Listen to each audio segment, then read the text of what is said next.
So Leigh, thanks for sitting down with us today. You know, it's been just over a year now since you took charge of the football club. Seems longer, Tom. Going back to the beginning though, what was your thought process behind wanting to own the football club? What made you want to buy this football club? Well, I think it was a case of certain things coming together. You know, I think I was leaving the corporate life and going to come back to the UK and do something different with my life. And I got into conversations with the former chairman, and the prospect then of taking over as chairman became a real possibility. I got quite excited about the prospect of doing so, and then it almost became an inevitability of that sort of enthusiasm I had for taking the club over. So it was never an ambition of mine to be the owner and the chairman of Walsall, but as people know, I've always been a supporter of the club. But when the possibility came along, then it became something I really wanted to do.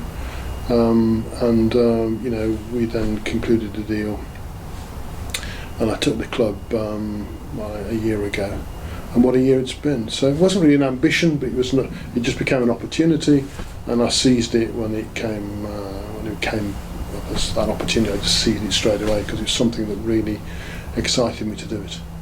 And last summer it was a very busy summer for the football club on the whole, you know, with the amount of players leaving, the amount of players coming in, a new management team coming in as well. Was it a different challenge for you coming into that environment, knowing that it was going to be a real bit rebuilding job, or was that easier for you because you were able to put your stamp on it as the new chairman? Well, a bit of both. I think that I've said before, what creates successful football clubs is a degree of stability, and Walsall at that point hadn't got much. We hadn't got a management team, and we hadn't got a team really.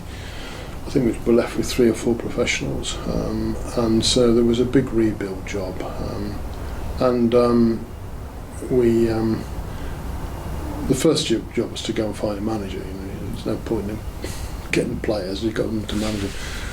And Darryl and I met 2 or 3 times, and eventually Darryl and Brian and Mike joined us, and that was really very, very important part of the building block. And I did enjoy the prospect of having a manager I'd appointed in charge rather than somebody else's, frankly. That suited me to do that.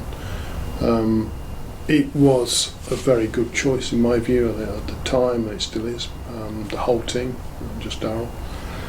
It's worked very well for us, and then we went about building the team, and I think we've done a pretty good job of that.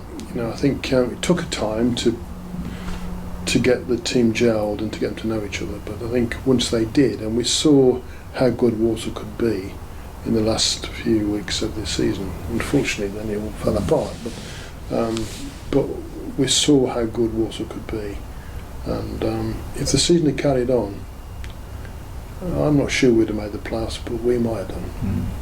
That was going to be my next point actually. You know, you look at the way things finished, and you know there was the disappointing start, which Darryl goes on about, that October spell, but you look at what, you know, came towards the end of the season. What were your overall thoughts on the season last year? I thought it was a good settling in year. I think we made progress. You know, through the season, our points tally was we showed progress. The players got better. You know, so some specific players got really a lot better through the season. Rory Holden certainly did, and Wes did. Other players showed real signs of getting better, and we got Alfie coming through. And so I saw signs of real progress and improvement. And because I also think it's worth mentioning the fact that Miguel Leira's work in the academy was also a very important appointment that we made actually in this very room 13 or 14 months ago. That was also an extremely important part of that whole management team. So I could see good progress. If it hadn't been for October, we'd have been in the playoffs anyway actually. So I think I was really pleased with the overall progress, and I could see it all coming together. And then we got hit by a global pandemic, which just, you know, derailed the whole thing. But generally, in answer to your specific question, was I pleased with the progress? Yes, I was. And it's all about now again going into another stage of progression next season. We've seen the different challenges that League Two football threw at us last season. Are you expecting the team to go on to better things almost? Yes, I am. I think we've got stability. We've got a team. I was at the training ground yesterday and seeing them first day back, and you can see what a talented bunch we've got at Walsall now. And I like the combination of the experienced players, like Danny and has rejoined us, and in the midfield there, and Clark and Sinclair, with the Alfies and those are the players around them. I really like that combination, and I think there's some real talent there which will come through. So yeah, I'm fine with it. Yeah.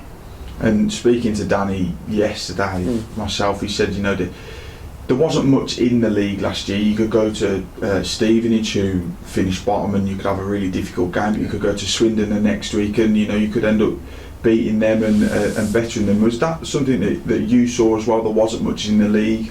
Yeah, I think so, and I think it's going to be just like that this year. And I think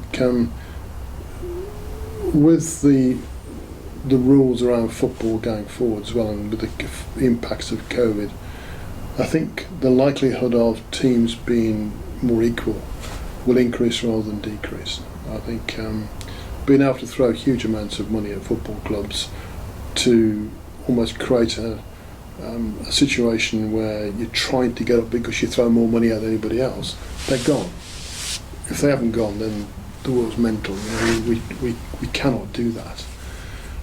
So I think it will become more equal, and what I like is you'll be faced with the prospect of the best team that's best managed with the same budget will go up, and that appeals to me rather than let's throw millions of quid at it and see what happens, which is not a sustainable business model, and I think is just stupidity.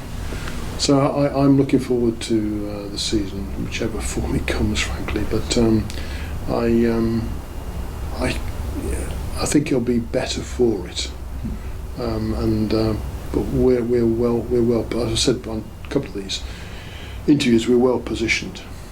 And speaking to some of the players, that the one thing that they've pointed out that could be a big factor for us going into the new season is that we aren't a rebuilding job this year. We have got 19 contracted players. Surely that can only be good for this football club. Yeah, it is, and 19 good contracted players, and who've been together for the whole of last season, and we should reap the benefits of that. And you were at training ground with me yesterday, and that were really sharp, and I can't wait for it to get started. I'm sick and tired of waiting for the seasons to start, frankly.